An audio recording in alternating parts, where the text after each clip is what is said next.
Okay, let's call the meeting to order, please. Our first item of business, as always, is to approve the minutes, in this case of the August 12th meeting. I've sent them out to the committee. Are there any changes, corrections, or additions? Hearing none, may I have a motion to approve? Duke makes a motion to approve. Do I have a second, please? Katie? I'm going to do this reverse way. Anybody who objects to the minutes being approved indicates no. Otherwise, I'm going to assume it's unanimous. Thank you. Okay. By the way, from our AOC meeting the other day, there's a lot of background noise at times. So if you're in an area where there are more than one person speaking in the background, we appreciate it if you put your mic on mute when you're not speaking. Okay? And this, George, may be you. It may be the trailers where all the noise is coming from. I can't tell. Okay, our next topic is to talk about payment application number 8, which I sent out to you. This is for the amount of $1,555,541.81. The summary sheet was sent to you, which is the 5-page summary. David and George, if you have any comments you think are specific on this particular application, otherwise we'll just view it as another in the many items that we have, many payments that we have. Yeah, there's nothing really, really specific on this one. It's just the typical trades. Capasso Masonry, they've started on site, building the mock-up and mobilizing. So you'll see them building this month. Then then just basically the rest of the trades. Schenectady Steel finished up area part A, steel erection. Steel Tech, they've put in stair number 2. So that's in the stair. Then the rest is pretty straightforward. You got the MEPs roughing in, the plumbing, the electrical, HVAC, and actually the fire protection, but they didn't build this. Does anybody from the committee have any questions or concerns concerning this payment application? If not, I'll entertain a motion to approve this payment application in the amount of $1,555,541.81. Do I have a motion? I'll make a motion. Yep. Duke, do I have a second? No one wants to second this motion to pay. Okay. Thank you, Katie. All in favor, please indicate by raising your hand or saying aye. Aye. Aye. Thank you. Anybody opposed or abstaining? Hearing none. Thank you. Next item of business, as usual, is an update of our progress report. Although it looks a month back, we have a lot to talk about what happened going on right now. So I'll turn over to George and Dave. Okay, we can start with the summary data. The academic wing, we're actually projecting, there's the original and the current projection as far as completion. That date, we're kind of, we'll talk maybe a little bit later about it on schedule wise, but due to the roofing, that's kind of been adjusted. We've been working on drafts and different options and going through the different options on how to handle that. Site work is still on track, as well as the assembly wing. Physical progress 35%. The academic site 66%. Contingency is still healthy. We did use some money of our contingency, or the CMR contingency. That was for the PCOs for revising some of the pitches on the storm drainage, the sanitary sewer drainage.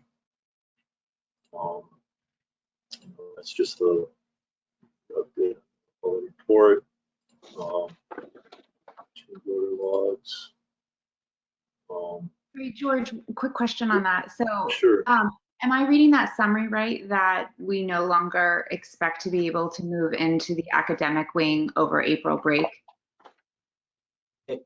So Katie, we're working on some options there. We're trying to find the best combination of, recovery from the roofing issue. So it's in no way finalized yet. It's really just trying to map out all the options, and we've been trying to assemble some information that's been asked of us to really justify a few different options that we're still trying to go through right now.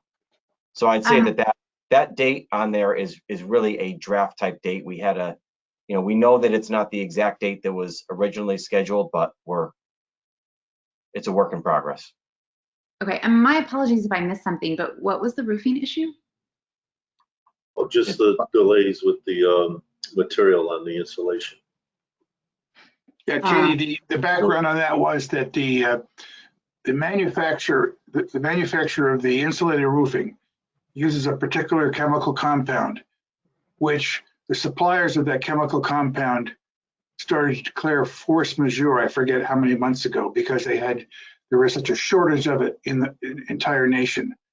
And that caused the whole backlog of producing this insulated roof material, which is specific to the Oxford School. And that caused a 4-week delay in delivery of that roofing, which is then compounding the questions, when will the academic wing be ready? That has been a project that O&G, Rusty, George, and others have been working on, and they should have an answer for us, I would say, very, very shortly. And when they do have a recommendation, they're going to first take it to the Board of Education and Dr. Adley. And if that's acceptable, then we'll know what it is. Okay. Thank you for that. Because it is a critical question, no question about it. So that when it says on the statement that the academic wing current completion date is now June 20th, that is to be taken with a grain of salt until this thing is resolved. And George, maybe you could just touch on, the importance of the roofing material causing a delay overall, right? I mean, it plays into the building becoming weather tight and interior work progressing. Yeah, exactly. It's we can't really move too forward as far as like on the second floor. We have a spray fireproofing, which goes on underneath the roofing deck, as well as the structural steel is spray fireproofed, and that material, needs the weather protection. You can't really spray fireproof, with an open deck like that. So, and then everything else kind of follows the spray fireproofing. Obviously we're able to put in hangers, but that's about it. So then once the spray fireproofing goes on, and then we can start, all the rough ends of the, the piping. Now that's on the main level. You see all that roughing on the lower level because we have the slab that protects that, and we have the fireproofing on the steel, but not under the deck. So that's why we're able to go as far as we can with the lower level, but the main level, it's really critical for that roof to be on, so we can do the spray fireproofing and then start our rough ends and our framing and all of that. So that's the big impact with the roof being, material deliveries being delayed.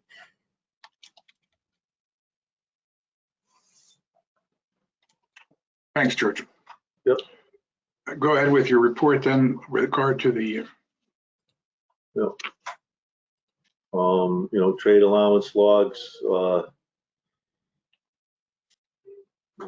having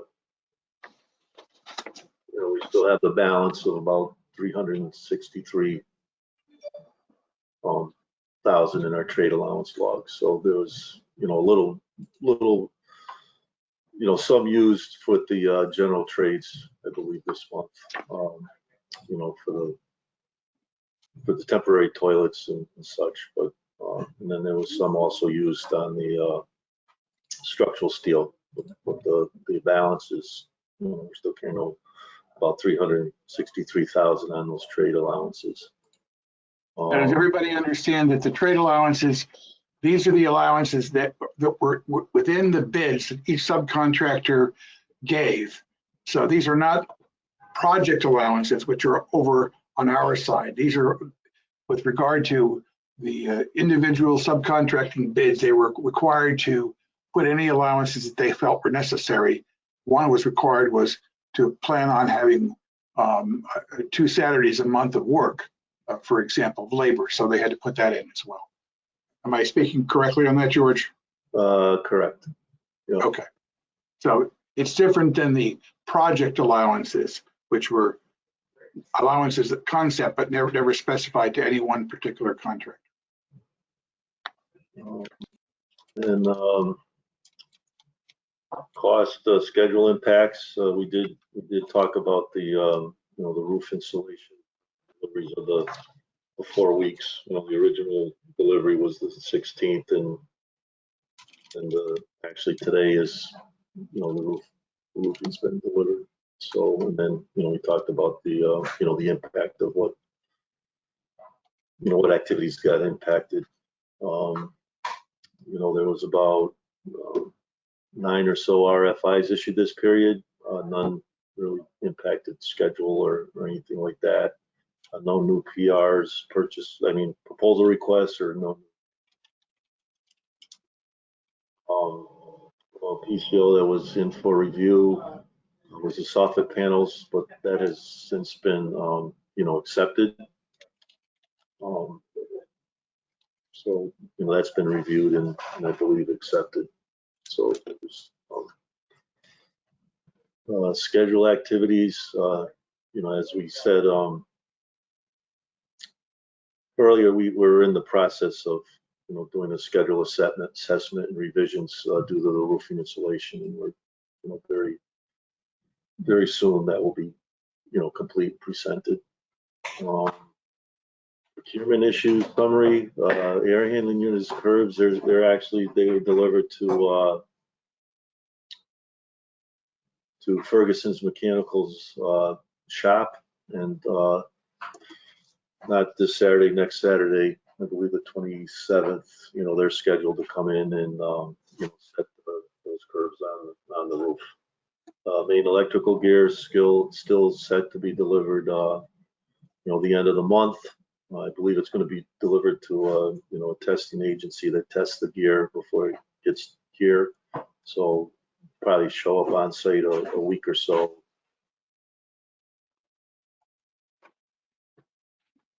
Curtain wall storefront materials. That's for the academic wing. That's been delivered to Lockheed shop, and it's in production. We've had deliveries of hollow metal lower level. George, a question on that. The curtain wall to Lockheed for the windows, that's just for the academic wing, correct? That's correct. Nothing's been delivered concerning the assembly wing portion. No, that's Thank correct. Yeah, it's just Okay. the academic wing. Thank you. And then the flooring, they have so the flooring has started to show up in Higgins's warehouse. So they, because of the material issues, they had to get the, flooring delivered kind of all at once or nothing. So they have that there in their warehouse and is being stored.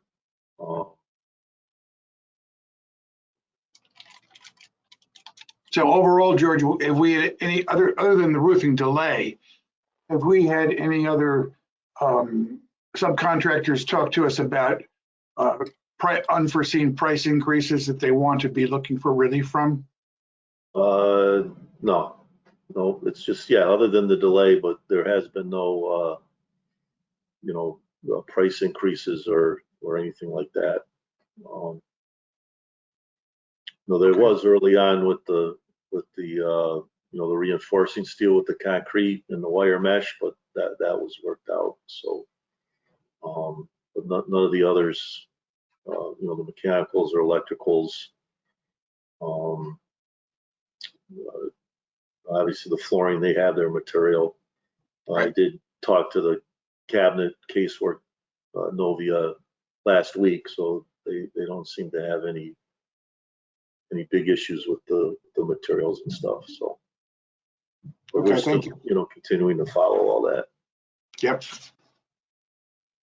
And the update, obviously the work in the parking lot, that was completed.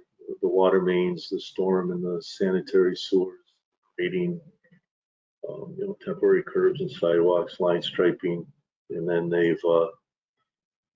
started backfilling lower level part A, getting ready for placing the concrete. And actually, that has been since completed, and we're just right now waterproofing that. And next week we'll start with the wire mesh and rebar, and looking to pour that probably early the following week.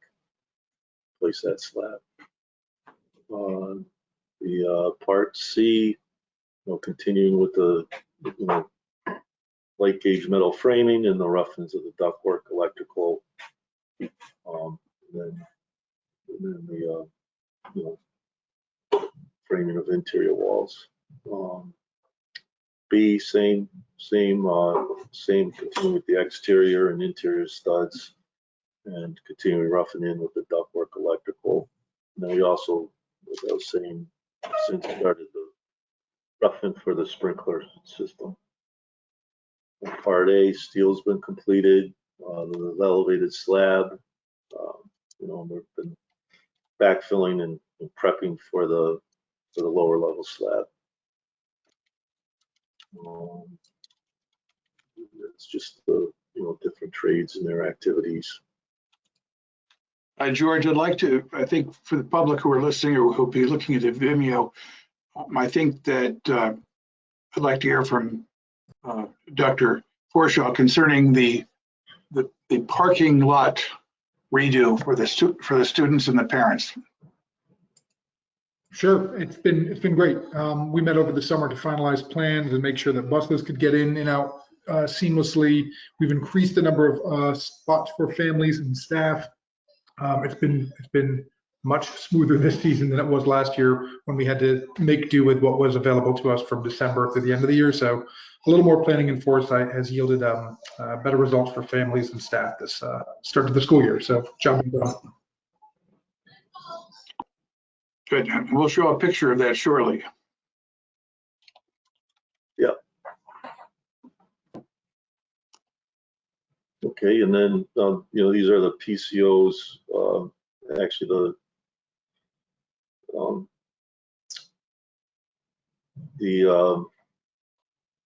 as I was saying, these have been since accepted. And actually, the exception of PCO 18, that was reviewed by SLAM, sent the comments. I forwarded those to Connectivity Steel, and then just kind of waiting for their response. And then actually the PV fuse disconnect that has since been withdrawn. So that was reviewed. That has been withdrawn. Those are the only two that are. This standing is the joist loading. And then, that's the schedule. And, we talked a little bit about the roofing, delays. And then, There it is. barriers. That's lower level, like B, looking across towards A.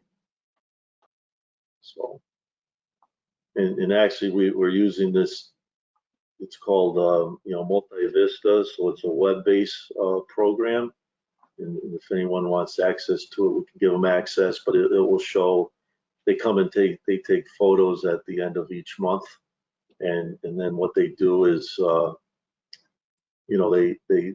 take it in the same location like every month around the building, and take those photos so that, you're able to, kind of, go into this vestibule, click on that little arrow, and then it will show all the photos for that, for each month. And, and then you can see the progress. So if anybody really needs access to that, be more than happy to send you the link so you can kind of look into that as well. But you're in, kind of be. Sorry, George, who takes those photos or where are they? Well, it's a company called Multivista. And Okay. and they come in and then it's posted on the web. So, No, you'll just get a login or whatever, right? And then you can log in. Perfect. And I just needed to ask you about it later. I just wanted to make sure I knew what to ask for. Thanks. Sure, absolutely. Yep. And that's kind of the same room with a different view. That's looking into the courtyard. And then, like I said, that's also actually kind of the end of B looking down towards A again. Another one looking in the courtyard. Now we're on the corner here, the corner down, looking.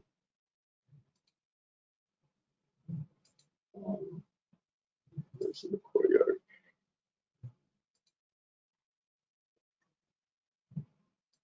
And that's it. If anyone has any questions?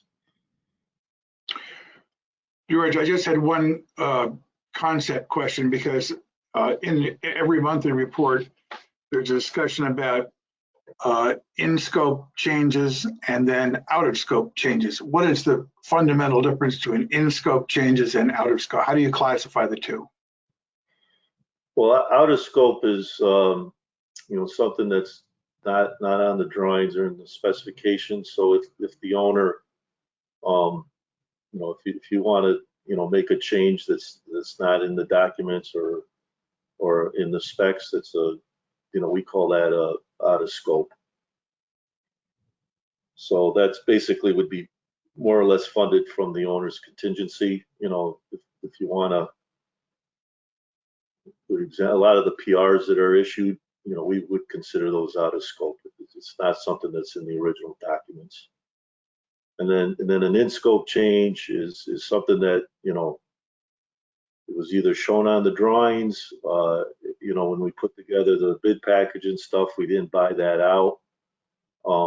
It was on the documents for whatever reason, it didn't get bought out or it didn't get assigned to a trade contractor or something like that. We kind of call that an in-scope, and that more or less, kind of funded from, our CMR contingency, basically. Okay. So what we consider in scope is, the scope of the work is what's on the drawings, what's in the specifications, what the owner bought during bid time. So you go anything out of that, the out of scope, then that's what we call out of scope change. But an in-scope change might well be something that wasn't either fully documented or fully drawn out that needed to finishing up.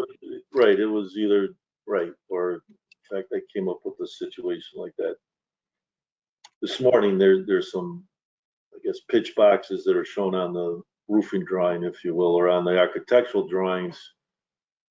It's not necessarily called out in the specifications, but it's on a drawing. When I do the bid packages, we assign specifications, so I kind of missed those pitch boxes, if you will. So it might be a change to the roofing contractor, but not necessarily a change in scope. So that's something that would have to come out of probably our contingency. We call that kind of like an in-scope change. It was clearly shown on the drawings, but it just didn't get assigned or something like that. Okay. Are there any other questions concerning the progress report or what George just went over? Kip, this is Dave. I just want to add one other thing related to Multi-Vista, and this is, I guess, for Mike Lynch, is that what we're also doing as part of this is before we close up any of the walls, we do a detailed photo shoot of all of the walls so that we know, well, walls and ceilings, all the MEP rough-ins. So you can see raceway routing, you can see piping, so that down the road, if something has to be changed or added, you'll know where those utilities are, and you won't have to do a whole lot of exploratory work to know what's behind the walls or above the ceilings. A picture versus an as built, huh? All right. It's Even better. basically an as-built in pictures. I got it. Fantastic program. Excellent. Okay, let's go on to our next topic, which is talking about a possible revision of design to the assembly wing. And I'm going to turn this over to Amy and Diane. Thanks, Kip. Yeah, I'll let Amy go ahead. I'll just do, just a quick intro. This is a follow-up to the committee's request that SLAM spend some time taking another look at the assembly wing wall that faces the parking lot, behind which is the gymnasium and the cafeteria.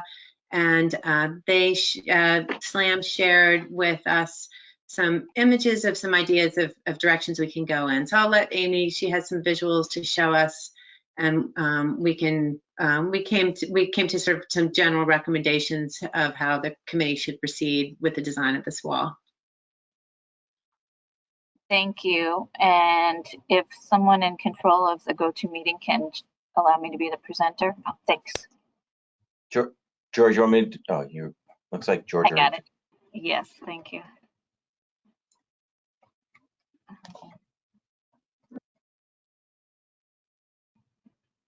Can you see a PowerPoint presentation? Yeah, good looking. We see your dog. Oh, you're kidding. Beautiful. All right. Oh. Thank you. Yes. Let me reshare. Stop. And try again. Screen of main monitor 2. Oh, monitor 1. Sorry about that. Okay. Any chance of seeing PowerPoint now? Looks Yes. It's good. All right. So if you remember at the meeting in July, we talked about the original design of the gym and kitchen walls, which included the ombre. So that was a pattern that was unique to this area of the building. And I think that we heard after the meeting a consensus between your committee that suggested that we should relook at that wall design and go away from that gradient brick pattern and look at something more in line with the facades on the rest of the building, or more traditional in look. At that meeting, we had shown the all red brick version of a flat wall, and we knew that we'd like to produce some options for review because the flat all brick walls seemed a little imposing. So we were able to put together some ideas based on a number of sketches that we went through and presented those to the small design review group yesterday. This is a for reference slide to remind ourselves of what the academic wing brick facade will look like. There's a combination of horizontal banding in the brick with using projected brick rows and of course of soldier brick in 2 locations. And then there's these vertical gray panels utilizing the same iron ore brick that you've seen on site. It doesn't render exactly the same as the iron ore does, but I think you get the picture. These are it's sort of a vertical element here, and the windows are also a vertical element. And then the banding is the horizontal element. So some things to consider as we looked at the gym and kitchen facades again. So one version that we came up with was simply an extension of the horizontal banding. And while not rendered perfectly in this image, it would include the soldier courses at the parapet to match the academic wing, where you see the top of the wall here. This represents the same design as previously, where we had the gray iron ore brick in the recess at the entry, which I think is still a good design element, kind of brings that iron ore brick from the academic wings and the ELP to this location. So we'd like to maintain that in all of our options. But this particular option had all of the red brick mix color on the walls, utilizing just the banding. Zooming into that at the entry and at the gymnasium, you can kind of see how that would play off, and I think help with the height of that wall. Option 2, we went a different way, and we looked at using the iron ore brick in a vertical manner, putting together like a rhythm of the vertical gray panels that you saw in the academic wing slide, and applying them to the face of these tall red brick walls, just to give some relief. That those panels may or may not have been 3/8 of an inch different, recessed from the face of the red brick, just to give a shadow line. We could look into that further, but this was not selected by the design review committee yesterday, so I don't want to spend too much time on it. Amy, before you leave that drawing, Yes. If you go back to option 2, I just wanted to have you make a comment concerning the windows that are now storefront windows at the top of the building. That's right. And that is, which I did not realize before, but the upper mullion of each window is really covering, if you will, the roof parapet. And therefore, it will not be a clear window, as I understood you saying. It would be something of more of a translucent panel at the top. Is that correct? It would actually be what we call spandrel glass. So it's a solid panel at the top, so that it hides the structure and the roof beyond. That's correct. Right. So the real light is coming through in the lower mullion half of the window. That's correct. Okay. I just wanted to make that point before you get to your option 3. Sure, and I appreciate that. And then I also added an interior rendering to remind ourselves of what the inside of the gym looks like, and that you would only see the bottom panel. So I'll get to that because I realized that was a topic of conversation yesterday. Right. So thank you.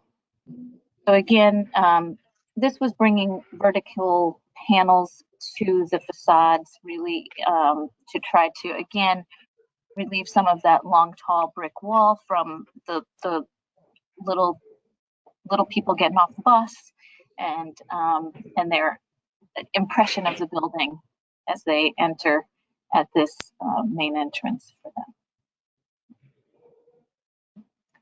And option 3 is a further extension of that same idea, where we had the vertical panels instead of at the gymnasium, instead of continuing just the gray brick. What we've looked at is taking the same square footage of storefront windows that you had seen in the last slide, that is currently designed as clerestory for the gymnasium, and bringing them into the main body of the wall. Number one, to again break up the wall from the exterior and provide a rhythm of windows, as you will inevitably have on all the other areas of the building, but also to provide more of a natural daylight and a different kind of feeling to the inside of that gymnasium. We felt like you've asked us to take a look at the gym wall as a part of this. We wanted to provide you with all of the options that we had considered, and understanding that you had recently selected storefront for the area that was at one time in an effort to conserve the budget. When we thought we had a budget issue at the end of design development, it was a translucent panel of fiberglass, which is more often used in that clear story location, and was to provide daylight into the space without any clear glazing. Now that it's switched to storefront, we thought, well, maybe it's more appropriate to have it at a lower level that the students can actually really appreciate. So that being said, the design review committee thought that the use of the gray brick panels might have been a little, not what they were looking for on this facade. They liked the horizontal brick projections that provide that slight line of shadow and a rhythm of horizontal lines on the wall. But they also wanted us to take a look at the moving those windows from up at the top of the gym to the central wall location as shown here. I had also provided a reference of, this is a high school gymnasium. The scale is much larger than what you'll have, but just to show the feeling that you'd have with full natural light and clear glazing in the gym wall rather than the clear story. So we discussed that a lot and came up with a couple of options that we'd like to pursue. So what we'd like to pursue is the extension of projected brick rows that you'll see on the academic and the ELP wings and on the front administration area. And so we should extend that on all walls on the gymnasium and on the kitchen. And that we could look at replacing the clear story windows with metal panel and putting punched window openings in the facade of the gymnasium. So that's our charge from the design review committee yesterday. Option 3.1, kind of a hybrid of option 1 and 3. And so we'd like to develop that a little further and provide you another full rendering of that and see what it means for both the interior and the exterior. You'll see why in a minute. To do our due diligence, we also think that we should develop option 3.2, which is instead of putting metal panel where the clear story is, to just extend the brick all the way up that wall. I think that that's a less expensive solution. Crudely rendered here would be that the extension of these projected brick rows, and we'll look at the pattern of the windows, the height of the windows, and how they relate to what's going on in the interior of the gymnasium. If you're all in agreement and would like us to proceed with this direction. A couple of other images that I have just to share with you as we look more closely at this. Here's the height of the wall in relation. This is the rendering that we provided at the end of CDs for the gymnasium. And so you can see how far up on the wall that clear story really is, sort of removed from the level and the eye level of participants in the gymnasium. What we'd be looking to do is put this same square footage of windows just in a vertical pattern along this wall that you see on the right hand side of the screen, above the gym wall padding, but below this mechanical radiation.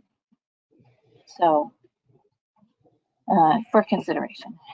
And as we look more closely at that, and we look at the interior elevation of that gym, we want to make sure that we are avoiding any conflict with structure, avoiding any conflict with basketball backstops, the mechanical systems, as you saw in that other slide, and you know, coordinating well. We also want to make sure that what you see hatched, like a double hatch here, is acoustic concrete block. So it's what they call acoustic block instead of the standard CMU blocks that make up the rest of the wall.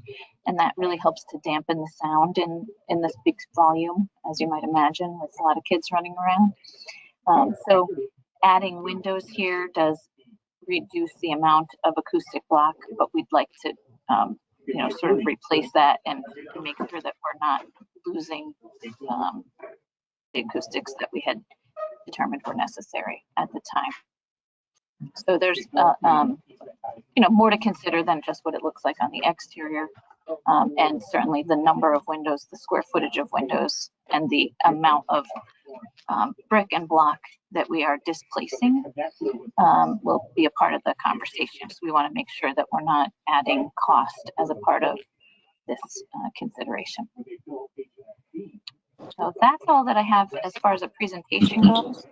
I don't know if anyone would like to proceed with comments or questions, and I can continue to share the screen and just go to whichever slide you'd like to refer to, or if you want to Hey, leave it Amy, at this.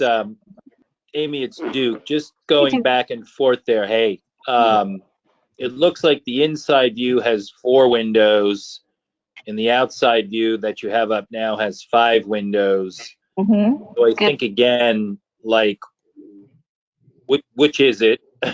Because I think, again, I like the look I'm looking at with the 5 windows. I'm not so sure the 4 windows, how that would look from a space standpoint. So just my quick visual, visual eye on it. Yeah. Good pickup. And that's why we do need to go back and forth on the interior. We have a version with 6 windows as well. Okay. Unfortunately, there is a structural member column right in the middle of the gymnasium. And so we can do the 5 windows as you see here, and the column will be proud of the window and just be visible from both interior and exterior, or we can look at 4 or 6 windows instead. And so I'm not the one looking at that. The image I showed you on the screen with the quick interior elevation study is one of many that we'll go through if this is the direction that you'd want us to look at. And we certainly wouldn't make that decision on number of windows and panels without reviewing it again. So, but what we're looking at is sort of direction from you. Number one, I think ONGAP needs to know the not the quantity, but the direction in terms of red brick versus iron or gray brick. So if you all are in agreement that we run with the red brick with projected rows, I think that the quantity takeoff can be done for them. They'll understand that the only gray brick moving forward, no matter what's selected, is in this entry recess, and the remainder will be the red brick mix. I think that would be helpful for ONGAP to know by the end of this meeting today. And then again, SLAM will continue to study and look closely at interior and exterior and make sure that we're maintaining all the needs for the programmatic elements in the space, and providing you with a couple of options for window layout. Amy, this is Rusty. I have one comment and 2 questions. Sure. One, the comment, I really do like option 3.1. I like the metal top replacing the wall because it just makes the whole, it takes away the mass there. And it also Agreed. blends in with the wall that you can see over the front door. Mhm. Two questions are, how much planting space do we have both in front of the gymnasium and in front of the kitchen? There's more planting space in front of the gymnasium. There are actually 2 trees planned for this area between where you see the bus and the gym wall. There'll be smaller ornamental trees as opposed to the larger tree that will end up growing in the parking lot area that's kind of ghosted into this image. So the landscape plan does have 2 ornamental trees in this area. Along the kitchen wall, there's less space between the sidewalk and the wall. And so that's just planned as sodded grass right now. And this line of small trees is accurate to the current landscape plan where it begins essentially at the end of the kitchen wall. And then it goes along that fence line, hiding the fence that encloses Do you the know service how area. wide that space is? How wide is it? It's only about 2 feet, Rusty. It's a little Oh, it bigger than is. 2 feet, but it might be 4 or 5 feet. It's narrow for trees. It might be Yeah. fine for small shrubs, but it's more narrow there. Yeah. Remember The that we second want to maintain question- the wide sidewalk in that area. The second question is, have you considered along the kitchen wall doing the same sort of thing that you're showing now for the gymnasium, but using those translucent or whatever you call them, fake windows? We did not, because we certainly did want to take the liberty of adding cost to the project without more discussion. We were intending to utilize the same amount of square footage for the storefront that we're showing in the gymnasium as would have been applied at the top of the wall for the clerestory, so that we're not adding the material costs. But we can certainly look at it. If I you, think it's you know, worth at least a look. okay. I mean, there will be costs Amy, associated with this change regardless though, right? That's- Well, there will, I think for option 3.1 in particular, there's not currently metal panel called for in that area. I think if it were a brick to, if we were just changing where the brick is on the main part of the wall with where the clerestory is and kind of swapping that, in terms of material, it's the same products and the same cost. I think this one with the metal panel, you'll have less brick cost on this wall now, but the metal panel to brick is a change. I can't really I speak would to say, the cost. yeah. I would like to remind the committee that I think we approved the change in June for 38,000 to change the top of that to the clear story. So just keep that Correct. in everyone's mind. Correct. I think, Dan, you had a question? Yeah, thank you.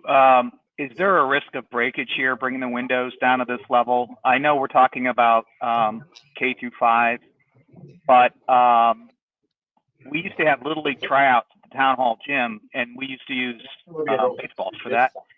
And there might be kickball, those kinds of things. So is there any added risk of breakage because of the location of these windows? Sure. So the windows would be probably sill height around 8 feet. Certainly above the height of students, but you're right, a ball could hit there. We would be using as a basis the design for the glazing would be 2 1/4-inch thick tempered glass panels, but we could look into laminated glass for the lowest couple of panels if that seems logical to you, and we can provide the cost differential for you to consider. the Well, I laminated defer to the glasses. construction experts here as to whether those windows are sufficient to resist breaking, but I certainly want to make sure that they are. Understood. And some other schools have done like a wire grid covering them. I don't love that look. I'd rather go with the laminated glass if that's a concern. But I'd actually be interested to know from Mike Lynch what they have at the other schools where there is glass in your district in gymnasiums. They have a wire screen. It's like a heavy, looks like a heavy duty chain link fence. Mm-hmm. It's a wire frame. They hinge open so you can clean them. Then you can close it. My other school districts I've worked at, if there was a window in the gym, that's what they had also. Some of them all the way to the top, some of them like halfway up or a third of the way up, you know, stopping at one of the mullions. Thanks, Mike. Yeah, so we can provide that as an option as well here. I think it wouldn't be necessary much over 10 feet in this kind of environment.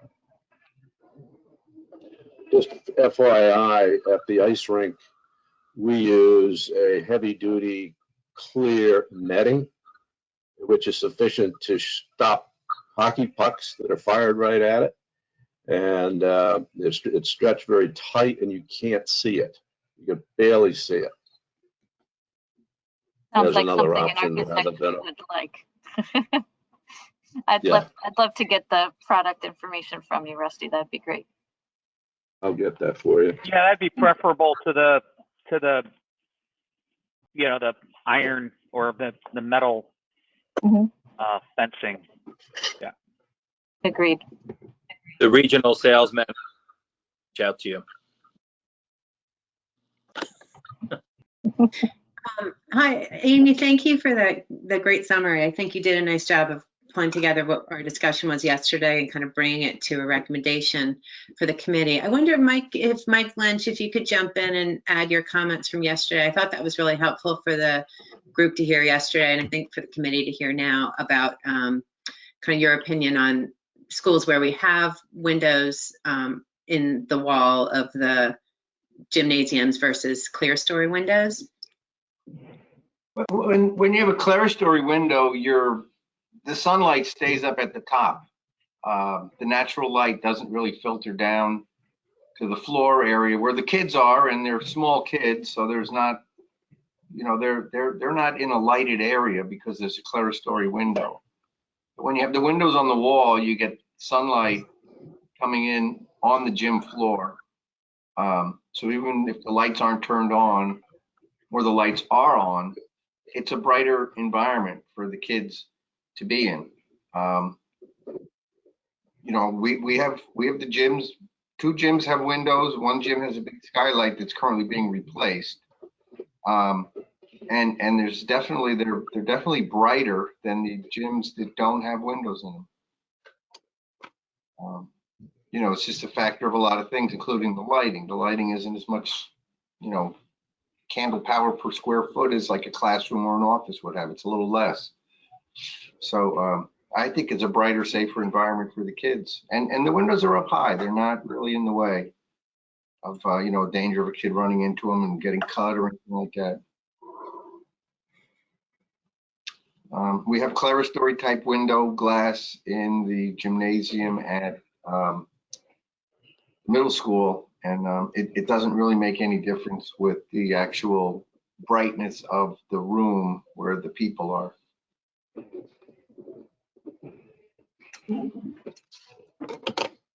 Thanks, Okay, Mike. I agree with Diane that it's nice to have sort of a firsthand experience explained. Appreciate that. I actually think this is kind of a nice continuation of the change of from the spandrel glass to the kind of clear windows that when that change was made. I think this is a more full realization of the implications of it, just as Kip had mentioned, I don't think any of us kind of fully realized that part of that glass was obstructed. So I think this is kind of, this is a good further discussion of really more fully understanding the windows and light and in combination with the exterior views of this wall. So I think this is a great exercise we're going through. Amy, would there be consideration to explore the newly added windows and keep the clear story up top as well? I personally wouldn't recommend that. I don't think it's necessary, Nick. And I think that the framing that's required to have the clear story up there is what we call a hung lintel, the steel to provide that so that there's not any weight carried by the storefront system is more significant. So I look forward to finding out from the subcontractors once they sort of get their hands on these ideas to find out if there's some savings in the steel, because the punched openings that we're showing in this image would just require loose lintels, which is easier framing system. So I think that this would provide more natural light, better quality of space in the interior, and that the clear story window could be filled in with a solid, either the metal panel or the brick, and it might allow for some savings to the steel. Well, in order to bring this to a head, I appreciate very much the work that you, Amy, and the design group did, and the discussion they had. I was in for part of that yesterday. I think that what we got here is I think an architecturally better approach, and it sounds like we have a better lighting approach than we had before. And I would recommend, unless the committee feels differently, that we ask you to put together some details that we can get some rough cost estimates to make sure that we're, if you will, in the ballpark without having any major change of costs. There may be some to see where we are on this, and we've got time, but we don't want to wait too long, because we want to make sure that we get the brick right, and we also want to make sure that we have Lockheed, our window contractor, information early on so that he can make the appropriate purchases. Agreed. And I'll let George just fill you in, but he and I did speak this morning. He had a conversation with Lockheed and you confirmed it earlier in the meeting, that this has not yet been produced. So it's good timing, but I'm sure that the sooner a decision is confirmed, the better. And if I could add to Kip's recommendation or proposal, that we also agree as a group that we're going to proceed with the plans to have just the gray brick in the one area designated in this drawing and using red brick elsewhere. So O&G can go ahead with that brick order, and that seemed to be a general consensus of the conversation yesterday, and seems not to be coming out today either. So I think unless anybody disagrees, we should proceed on that basis. I would agree. I would agree. Agree. Okay, so that the only difference will be whether we choose to have brick all the way up on the gymnasium wing, or we use a metal band, but that's just a question of how many red bricks you produce. That's not an issue for right now. Correct. Okay. So we'll get to that decision as quickly as we can for you. And we will also, to Duke's point, be following up on the pattern and the rhythm of the windows in accordance with how it affects the interior. Okay.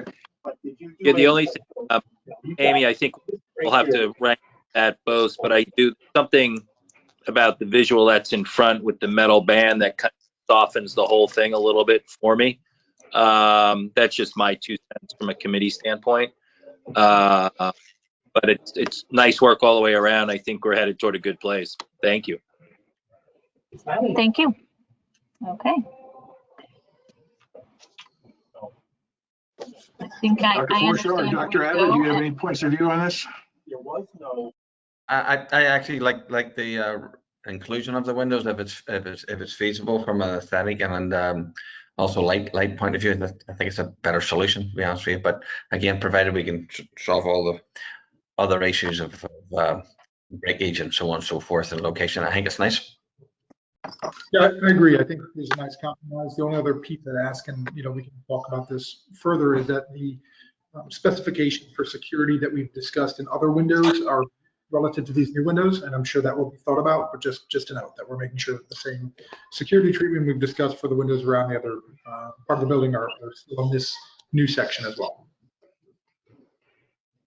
Thank you, Luke.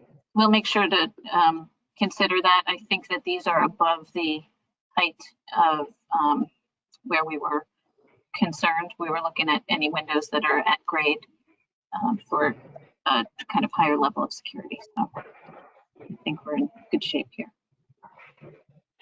Okay.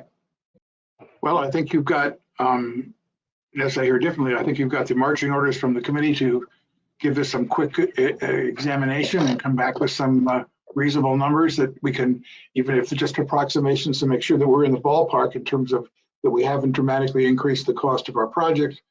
But it's a good solution, it seems to me, from both an architectural and from a light point of view. Yeah, and then as Amy mentioned too, I think a few more iterations, studying the windows, studying the panel versus no panel, and the brick patterning, kind of a few more, another round to kind of better understand what the options are there will help flesh this all out as well. Good. Agreed. Anything more on that topic? Okay. Is there any other- Hey, Kim, Go ahead. could I make just one? It might sound goofy to maybe the professionals like Amy and Diane, but when you come back with those drawings, is there any way to eliminate the tree and the buses so we just see kind of the monstrosity of the building in front of us with these design changes? How about a tree Yes. by the building? Yeah, that's a good idea. I think I want to see it without all the distractions, although I know that's reality, but I think it would help with all us, wrangling with the size of this wall. Sure, I understand. Yeah, we Great. can do that.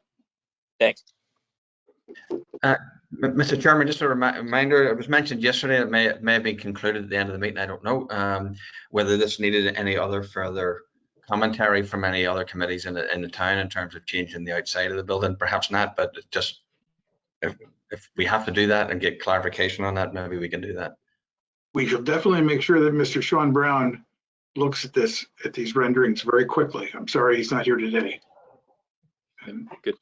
He'll be our litmus test, whether we need to go back to the architecture review board. Good.